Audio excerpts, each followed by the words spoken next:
What is the soul?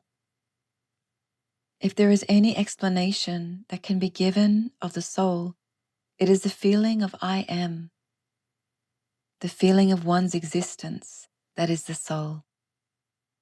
That part of one's being which feels that one exists. And what is the ego?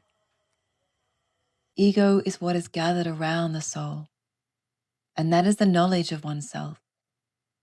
When a person says or feels, I exist, that is the feeling of the soul. But he goes further and says, I exist as what? I exist as a physical body, as hands, as feet, as head, as a tall person, as a short person, as a thin person, as a stout person. It is that feeling of being a tangible and visible being. It is that knowledge surrounding the soul which makes the ego.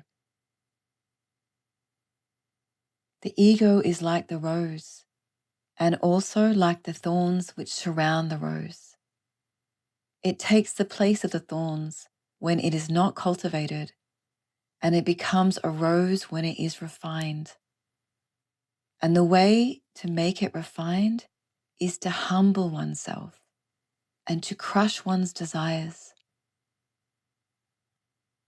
It is by the process of crucifixion that a person refines the ego. It is a hard grain, and it must be ground till it becomes a fine powder out of which a paste is made. For every soul, there are 4 stages to pass through in order to come to the culmination of the ego, which means to reach the stage of the rose. The first stage is that a person is rough, thoughtless, and inconsiderate. He is interested in what he wants and in what he likes.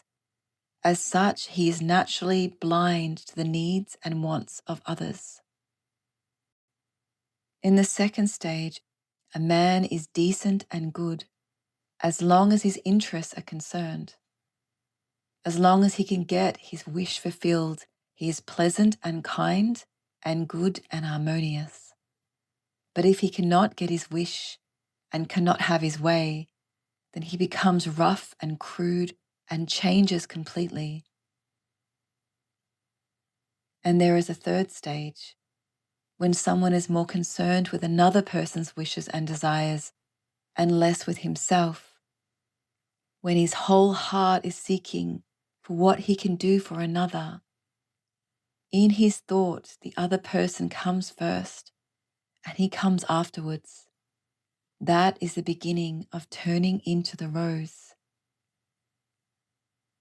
It is only a rosebud, but then in the 4th stage, this rosebud blooms in the person who entirely forgets himself in doing kind deeds for others.